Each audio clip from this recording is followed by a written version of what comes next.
চাটকিরি এটার লাইসেন্স দিচ্ছে এরা। এ ভাই আপনি বলেন, পশ্চিমারা কিংবা ইয়াহুদিরা, পশ্চিম ইয়াহুদি খ্রিস্টান, এই কাদিয়ানীদেরকে মদদ দিচ্ছে কারা? আমাকে বলুন, এই কাদিয়ানীদেরকে মদদ দেয় কারা? আপনারা জানেন কিনা কাদিয়ানীদের হেডকোয়ার্টার কোথায় জানেন? ইংল্যান্ড। মাশাআল্লাহ, কাদিয়ানীদের হেডকোয়ার্টার হলো ইংল্যান্ড, লন্ডনে। এদের অর্থায়ন কোত্থেকে আসে? কাদিয়ানীরা কখন আসলো? মির্জা গোলাম আহমদকে কখন মুসলিমদের বিরুদ্ধে দাঁড় করানো হলো?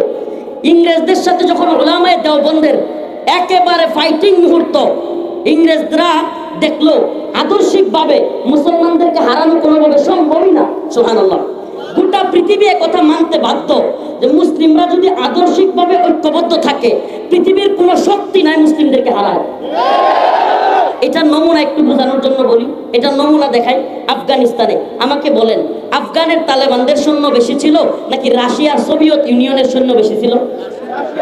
সোভিয়েত পরাজিত হয়েছে নাকি আফগান তালেবানরা পরাজিত হয়েছে? হ্যাঁ, সোভিয়েত এমন একটা ইউনিয়ন ছিল যার ব্যাপারে বলা হতো সোভিয়েতের সূর্য অস্ত যায় না। এর মানে কি? সোভিয়েতের অধীনে এতগুলো দেশ ছিল একসাথে যে এক দেশে সকাল থাকলে আরেক দেশে বিকাল থাকতো।